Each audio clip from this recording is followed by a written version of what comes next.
Hello, dear students. I welcome you all in Sri Ram Academy, and I hope that you all are taking care of your health. Also, you all are taking care of cleanliness around you. आज जो हम लोग discuss करने वाले हैं, this is a second part of active and passive voice. We have already discussed part 1 previous day. तो ये जो होगा, कल मैंने बताए थे आप लोगों को एसर्टिव सेंटेंसेस में, मतलब how we are going to change the voice of assertive, declarative और any simple sentence. But today we are going to discuss about what? We are going to discuss how to change voice of negative sentences. Okay? So I have told you in previous lectures कि हम लोग assertive sentence यानी declarative sentence की voice कैसे change करेंगे. But today we are going to discuss what? We are going to discuss about negative sentences. Okay? So how we are going to change voice of negative sentences. The first thing what you have to keep in your mind is negative sentences will always remain negative whenever you are going to change active sentences into passive. यानी जब भी आप भी active sentences को passive में convert करने वाले हैं तो वहाँ पर नेगेटिव सेंटेंस है अगर, तो negative will always remain negative, but there will be following a object and subject format. जैसे कि मैंने पहले आपको बताया था, क्या आई have told you about actives rule. Active का जो रूल बताया था और पैसिव का रूल बताया था. तो ये प्रीवियस लेक्चर में हमने किया था कि एक्टिव का रूल क्या है, subject plus verb plus object. Okay, और वर्ब भी कौन से टाइप्स की? Verb will also be two types of what? First one is main verb, second one is helping verb. So this will be the format of active sentence. Simply any simple sentence which have subject first and then verbs and then object is active sentence. And passive will also always be like object, start from object plus verb, helping verb plus main verb, and main verb be always third form of main verb, then by and then subject. Okay, तो simply as conclusion अगर हम बोलें कि conclusion में क्या बोल सकते हैं, तो एक्टिव में जो है सब्जेक्ट डूअर होगा एंड पैसिव में जो है वो ऑब्जेक्ट डूअर होगा. ओके, चलिए. For example, I have taken some sentences to explain you this. They have not stolen my pen. Okay, this is an active form of sentence. They have not stolen my pen. The answer will be my pen. So I have told you about the format that they जो है वो subject है and have is an helping verb. Not will जो है वो तो है ही क्योंकि negative sentence है. Second, stolen is a main verb and my pen is an object. तो we will take here my pen as a subject in passive voice. तो passive voice में हम क्या करेंगे, my pen को as a subject ले लेंगे, my pen. And as I have told you earlier कि जब भी has, have, had आता है, if there is has, have, had in a sentence or will, shall, have in a sentence, you will always use has, have, had, will, shall, have plus been and verbs third form. यानी if, तो simply if there is a sentence in active of perfect, मतलब perfect का अगर sentence है, either it is present perfect or past perfect या फिर end में future perfect. तो if there is sentence of perfect, there will always be use of been. वहाँ पर यूज़ किसका होगा, बीन का यूज़ होगा. फॉर एग्जाम्पल, ये मैंने जो दूसरा लिया है, have a look on this example. They must not have left any sign, यानी any sign is object here, they is subject here, must not have is all helping verb and main verb and modal. तो any sign is object in first sentence, हम object को as a subject लेंगे in passive. तो any sign, और मैंने ये कुछ कल भी बताया था कि मस्ट नॉट का जब भी यूज़ आ रहा है, शैल नॉट का, शुड का यूज़ आ रहा है, तो मस्ट के साथ में बीन का यूज़ हो जाएगा, राइट. तो बिल्कुल ऐसे ही फॉर्मेट को फॉलो करते हुए must not have been left, simply Nobody. Now have a look on next example, which is nobody has done work. Here we will see that nobody is a subject, has is an helping verb, done is main verb, and homework is object. So in passive voice we will what we will do, we will take homework as a subject in passive voice. So हमने यहाँ पर लिया ही है homework को as a subject, has not is क्योंकि not जो है वो क्या है, हमने पहले ही बताया कि जब ये नेगेटिव सेंटेंस है तो नेगेटिव विल रिमेन नेगेटिव, तो इसी फॉर्मेट को फॉलो करते हुए हैज़ नॉट बीन यूज हुआ. बीन का मैंने बताया ही था, if there is has, have been, had और विल, शैल हैव बीन.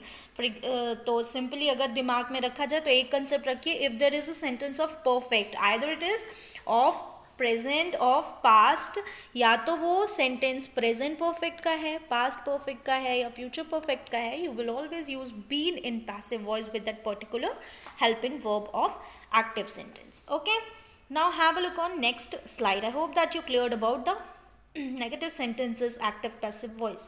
चलिए अब हम देखते हैं ये जो टेबल मैंने लगाई है ये, हाँ, this is actually a conclusion of the entire session. The table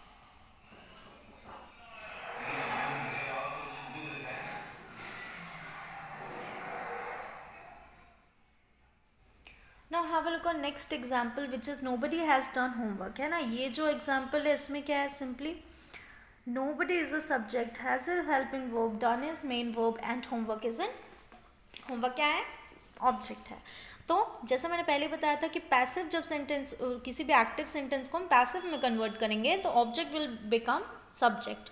तो होमवर्क, फिर होमवर्क आगे आ गया, फिर हमने कहा हैज़ नॉट, तो हैज़ क्योंकि नोबडी लिखा हुआ है तो ये नेगेटिव सेंटेंस है, तो हैज़ नॉट हमने यूज़ किया just to show that this is negative sentence. अब यहाँ पर लिखा भी हुआ है that negative sentence remain negative, इसी चीज़ को फॉलो किया.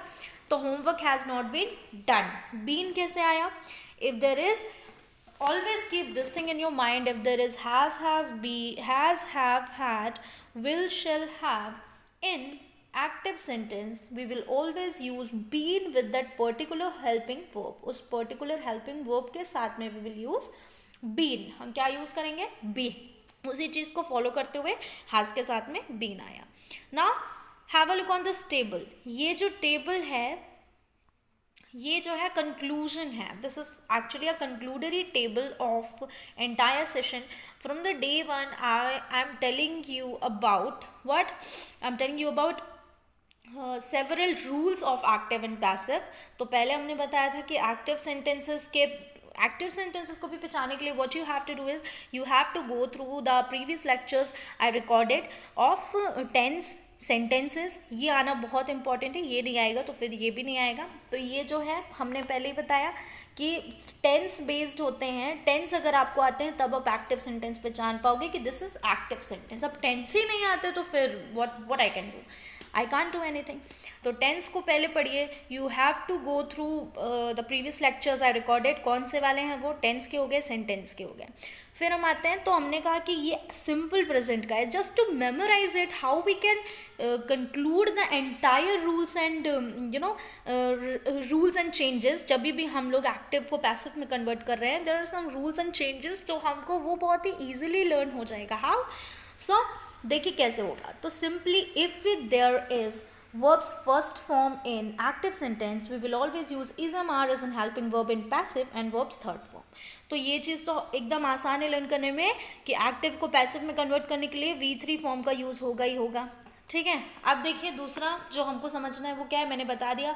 सिंपल प्रेजेंट का है या वो past present, I mean simple past का है. If the sentence belongs to, sorry, if the sentence belongs to simple present. अगर सेंटेंस सिंपल प्रेजेंट का है, पास्ट का नहीं, सिंपल प्रेजेंट का है, सिंपल प्रेजेंट का है तो we will use is am are with V3 form. और अगर सिंपल पास्ट का है तो we will use was, were and V3 form. यहाँ पर वो गिवन नहीं है, मैं यहाँ पर लिख देती हूँ.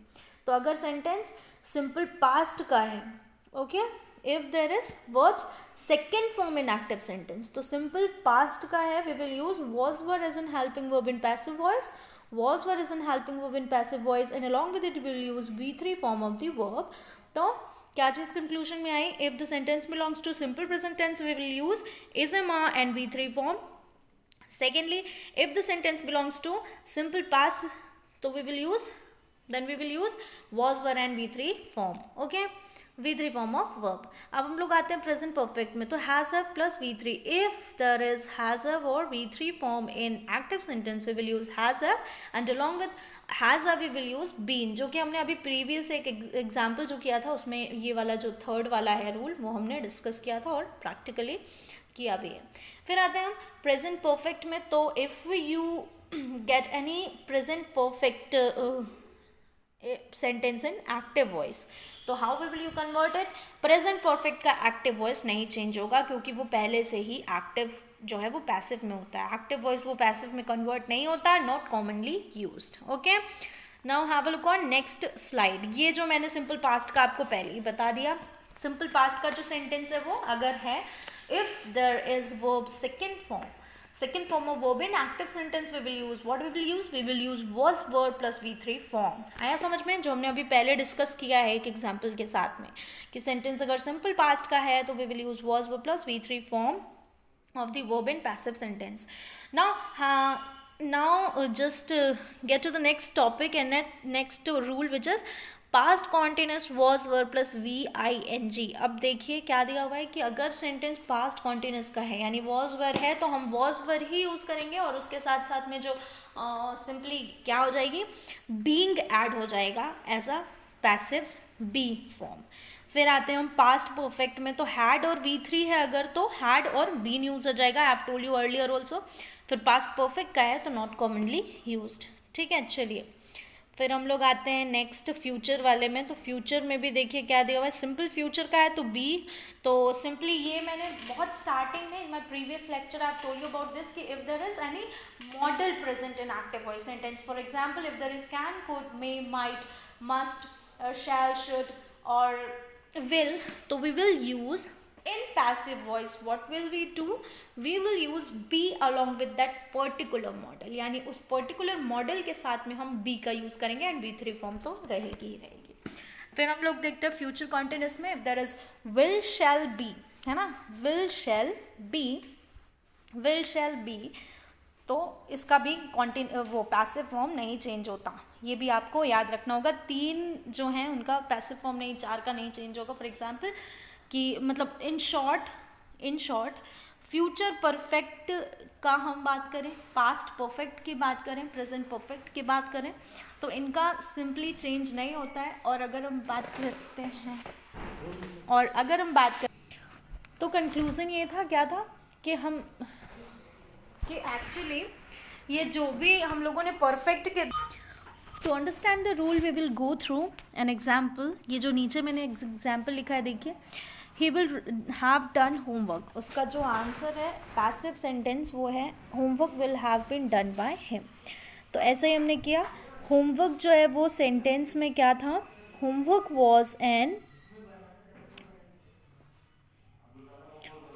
वॉज सब्जेक्ट जिसको हमने यहाँ ऑब्जेक्ट था जिसको हमने एज अ सब्जेक्ट लिया पैसिव में. विल हैव जो है वो हेल्पिंग वर्ब पहले से ही थी. फिर हमने किया है बीन ऐड इसमें, क्योंकि एज पर रूल क्या होता है, as per rule will shall have के साथ में बीन का यूज़ होता है और by him. Okay, now let's have a look on next slide which is look at these examples. She will write poems beautifully and poem will be beautifully written by her. तो beautifully adverb goes just before verb 3. यानी हमेशा ऐसे sentence नहीं होगा. अगर मैंने इसका answer लिखा होता poems will be written by her beautifully, it will be wrong. क्यों? क्योंकि हमेशा जब एडवर्ब लगा हुआ है यानी ly, मैंने बताया ly व्हाट इज मतलब एडवर्ब क्या होता है. Adverb is simply a word which is use to define verb. तो वर्ब यहाँ पर क्या है, राइट. और राइट जो है वो किस तरीके से लिख रही है, ब्यूटीफुली लिख रही है ना. तो ब्यूटीफुली जो है वो सिंपली हम लोग को कई बार ऐसे भी शॉर्टकट में बताया जाता है कि ly फॉर्म जो होते हैं वो एडवर्ब्स के होते हैं. तो ly जो लिखा हुआ है कहीं पर ly मिलता है ज़्यादातर तो वो एडवर्ब होगा. ये भी एडवर्ब है. तो poems will be beautifully written by her. लेकिन beautifully if in case you have adverb in any active sentence we will always what we will do कि हमेशा जो वो एडवर्ब है will always placed before V3 form of verb, यानी जो verb main verb है उसके पहले प्लेस किया जाएगा किसको, एडवर्ब को। चलिए यहाँ पर भी देखिए बिल्कुल वैसा ही है, he handled the load carefully, the load was carefully handled by him. अगर मैं इसको लिखती the load was handled by him carefully, it will be wrong, जैसे कि ऊपर लिखा हुआ है केयरफुली बाद में। We can not follow the same manner in passive sentences, we always put carefully और adverb form after before V3 form of the verb in passive sentences. Okay, now have a look on next slide. Passive form of yes or no question. Whenever you are going through any question which is from interrogative sentence, यानी कौन सा वो interrogative class से है, तो what will you do? दो तरीके के interrogative sentences होते हैं. First one is modal auxiliary, जो होते हैं modal से start होते हैं. For example, can, may, might, should, इन सब से स्टार्ट होने वाले जो भी क्वेश्चंस हैं, जैसा मैंने लिखा कैन यू स्पीक इंग्लिश, तो दिस इज कौन सा वाला, ये इंट्रोगेटिव सेंटेंस है जो मॉडल से स्टार्ट होता है. फिर दूसरा हु आर यू, अगर मैं लिखती हूँ तो हु आर यू जो है वो क्या हो जाएगा, हु आर यू क्या हो जाएगा, हु आर यू बन जाएगा WH क्वेश्चन से स्टार्ट होने वाला इंट्रोगेटिव सेंटेंस. ओके, तो WH क्वेश्चन से स्टार्ट होने वाला ये नहीं है, ये हम लोग कौन सा वाला देख रहे हैं, येस नो क्वेश्चन वाला. कैन यू एंड स्पीक, मतलब कैन यू, मे, माइट, इन सब से स्टार्ट होने वाला सेंटेंस. तो पूछा है कैन यू स्पीक इंग्लिश, तो इसमें हमारा जो सेंटेंस का जो रूल होगा वो होगा did plus subject plus main verb की फर्स्ट फॉर्म प्लस ऑब्जेक्ट अगर दिया है तो इसका हमारा चेंज हो जाएगा was verb plus object plus V3 form में passive sentence. So have a look on an example. Can you speak English को हम लोगों ने पैसिव में कन्वर्ट किया. कैन और सब्जेक्ट जो है इसमें हमारा यू है, स्पीक जो है वो वर्ब है, इंग्लिश इज एन ऑब्जेक्ट. तो here in passive sentences we will put English as a object. तो कैन हम वैसे ही यूज़ करेंगे, मॉडल वैसा का वैसा रहेगा, और जो ऊपर सब्जेक्ट है उसको हम ऑब्जेक्ट के प्लेस में और ऑब्जेक्ट को सब्जेक्ट की प्लेस में लेके आएंगे. तो English be spoken by you ऐसा बन जाएगा. ओके, फॉर एग्जाम्पल, और आगे भी देखिए for the clear and for more clearation we also have to study and go through the next topics, next examples. जैसे कि has he helped them है, तो have they been helped by him, ये कैसे हुआ. them को हमने ऐसा सब्जेक्ट लिया, तो them के मैंने जैसे ऑब्जेक्टिव एंड सब्जेक्टिव केस हमने प्रीवियस यानी पार्ट 1 में ही डिस्कस किए थे. तो ऑब्जेक्टिव केस जो है वो क्या हुआ, दे का them का दे हो गया, सॉरी दे जो है वो सब्जेक्टिव केस हो गया them का. तो दैम का हमने सब्जेक्टिव केस दे यहाँ पर यूज़ किया. हेल्पिंग वर्ब हमारी हैज़ बीन दी हुई थी, तो दे जो है वो प्लूरल है, प्लूरल के साथ हमारा हैव आएगा, हैव का यूज़ किया. फिर हैज़ हैव जब भी होगा तो मैंने बताया कि बीन यूज़ होता है, पहले ही हमने डिस्कस किया. तो हैव दे बीन हो गया. V3 फॉर्म ऑफ वर्ब यानी हेल्प्ड और बाय और हिम हो गया. फिर इसी तरीके से बाकी के जो एग्जाम्पल्स हैं वो भी फॉलो कर रहे हैं इस मेन कंसेप्ट को. ठीक है, ये एग्जाम्पल्स हैं येस नो के. Are they planting trees, are trees being planted, did they tell anything, was anything told. यानी एक चीज़ दिमाग में रखना है कि जो टेंस का कन्वर्जन है, यानी जो भी एडिशनल वर्ड्स हम यूज़ कर रहे हैं वो बिल्कुल एसर्टिव और डिक्लेरेटिव के फॉर्म में ही रहेंगे. ठीक है, लेकिन बाकी चीज़ें जो हैं थोड़ा थोड़ा सा चेंज होंगी. जो हम लोगों ने देख लिया है कि हेल्पिंग वर्ब की प्लेस में ही रहेगी, सब्जेक्ट ऑब्जेक्ट बस अपना प्लेस चेंज करेंगे. फिर अपन आते हैं passive of WH questions. Okay, are they planning trees, तो आर दे प्लानिंग ट्रीज जो है इसमें सब्जेक्ट क्या है, दे जो है वो सब्जेक्ट है, प्लांटिंग वर्ब है और ट्रीज जो है वो ऑब्जेक्ट है. तो हमने क्या किया, ट्रीज को एज अ सब्जेक्ट लिया इन पैसिव वॉइस, तो ट्रीज. फिर हमारा जो अभी हमने प्रीवियस डिस्कशन में ये देखा था कि when there is ING form of any verb we will use being as additional, है ना. एडिशनल हम क्या यूज़ कर रहे हैं, बीइंग. तो जब हम बीइंग यूज़ कर रहे हैं, देखिए यहाँ पर जैसे कि मैंने कहा ये, तो ये सब्जेक्ट है, आर हेल्पिंग वर्ब है. अब जैसे येस नो क्वेश्चंस में मैंने पहले ही बताया कि आर जो है वो हेल्पिंग वर्ब होगा, डे जो है वो सब्जेक्ट है, फिर उसके बाद प्लांटिंग जो है वो क्या है, वर्ब है, और ट्रीज जो है वो ऑब्जेक्ट है. तो ट्रीज को हमने as in subject in passive use किया. आर जो है अपनी प्लेस नहीं चेंज करेगा because it is helping verb, तो आर ही रहेगा. और उसके बाद ट्री जो है वो सब्जेक्ट आया, एज अ सब्जेक्ट आया. उसके बाद हमने क्या ऐड किया, बीइंग, क्योंकि as per our rule what we have to do is कि जब भी is am are was were और ING फॉर्म ऑफ वर्ब होगी सेंटेंस में, what will we do, we will use being in additional, उसमें हम being use करेंगे इन पैसिव सेंटेंसेस। फिर did they tell you, were you told, है ना, तो did they tell you, did जो है वो हेल्पिंग वर्ब है, they subject, tell is verb, you is object. तो here what we do is, what we will do, तो यहाँ पर हम करेंगे यू जो है वो हमारा सब्जेक्ट बन जाएगा इन पैसिव सेंटेंसेस यहाँ पर, और helping verb will not change its position, तो वर्ब वर ही रहेगी। क्यों? क्योंकि डिड जो है वो वी की थर्ड फॉर्म है, वी की सेकेंड फॉर्म है, वर्ब की सेकेंड फॉर्म है। मैंने बताया था whenever there will be V second form of the, मतलब वर्ब की second form, if there is second form of verb in active voice, what we will have to do is कि जो भी हमारा अगर V2 फॉर्म में दिया हुआ है एक्टिव सेंटेंस, तो हम was verb का यूज़ करेंगे हेल्पिंग वर्ब में, यानी in passive sentences we will use was and verb, along with it we will use V3 form of the verb। ठीक है, चलिए now have a look on next slide, also go through the following examples। who opened the door, who was the door opened, by whom was the door opened। तो दो तरीके से भी अपन लिख सकते हैं। ठीक है, चलिए फिर देखिए passive of who questions now। so this is another topic, another way of changing active into passive sentences। who opened the door, तो इसमें हम सबसे पहले ये समझ लें वर्ब कहाँ पर है और सब्जेक्ट कहाँ पर है, ऑब्जेक्ट कहाँ पर है। तो ओपेंड जो है वो वर्ब है, the door is an object. तो हमने क्या किया, द डोर को हमने as a subject in passive sentences लिया, तो हु हो गया, और जो भी हमारा वी की सेकेंड फॉर्म थी, क्योंकि ये तो I have told you in previous lecture also, again I am going to tell this कि वी की सेकेंड फॉर्म कहीं पर भी मिलती है, you have to use was were in passive and V3 form of verb। okay, next by whom was the door opened, ये हमने दो तरीके से भी हम इसको कर सकते हैं। okay, ये नीचे जो एग्जाम्पल है वो तो दिया ही हुआ है, along with it I have also added rule of these kind of sentences, how to translate it।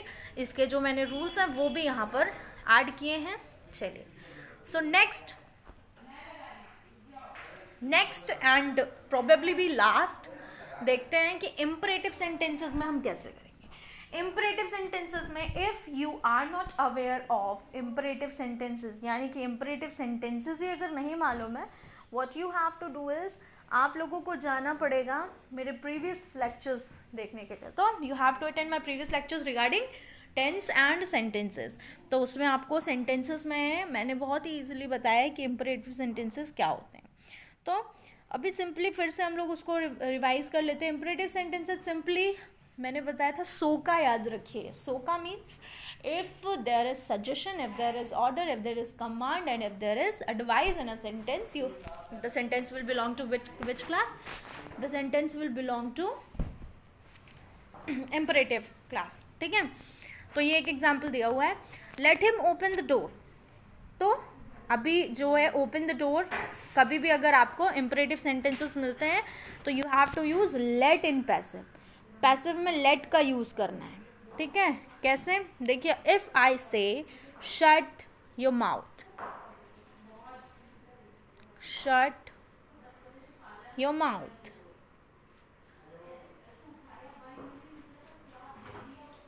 this is active sentence।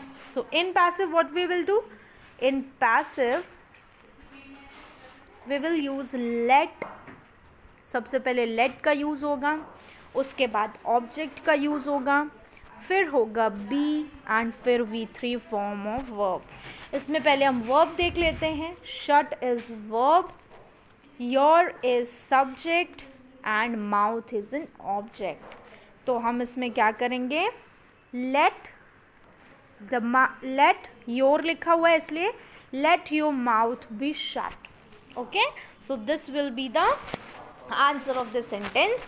और ये मैंने कुछ एग्जाम्पल्स में यहाँ पे लिखे हैं, open the door, let the door be opened, let him open the door, या फिर दूसरा अगर मैं बोलूँ get out, let be out। तो ये सेंटेंसेस हैं जो पैसिव में चेंज होंगे।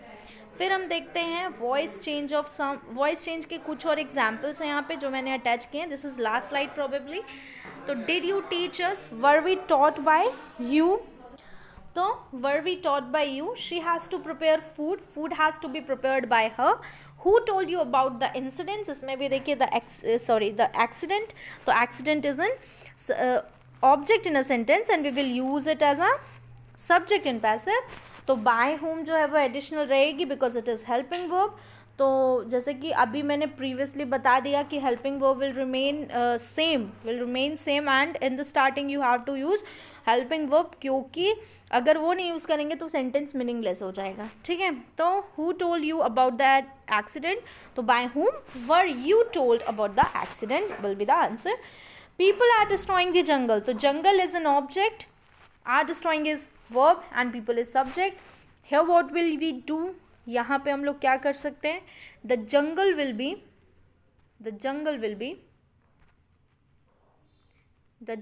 B object. द जंगल को हमने सब्जेक्ट बनाया. इज बीइंग जो है वो हेल्पिंग वर्ब है. डिस्ट्रॉयड भी हेल्पिंग वर्ब है. तो the jungle is being destroyed. अब पीपल जो है वहाँ क्यों मेंशन नहीं हुआ बाय द पीपल या बाय पीपल, क्योंकि मैंने पहले ही पार्ट में बताया था if there is plural subject और देयर इज अननोन सब्जेक्ट. अगर कोई अननोन सब्जेक्ट है या कोई प्लूरल सब्जेक्ट है तो we will not allow to use by and object, है ना. यहाँ पर हम फिर सब्जेक्ट मेंशन नहीं करेंगे और बाय नहीं यूज़ करेंगे अगर हमारा सेंटेंस कहाँ से है, अगर हमारे सेंटेंस में सब्जेक्ट जो है वो क्या है, प्लूरल है और unknown. Okay. So guys, I hope that you enjoyed the session very much. I hope also that you all are taking care of your health. Also, you are taking care of cleanliness around you. Good luck students, study hard and work well. अभी एक चीज़ और, इसके notes proper बनाइए, proper copy checking जो doubt classes उसमें मैं करूँगी. और if you have any doubt you can come in me in digital classroom.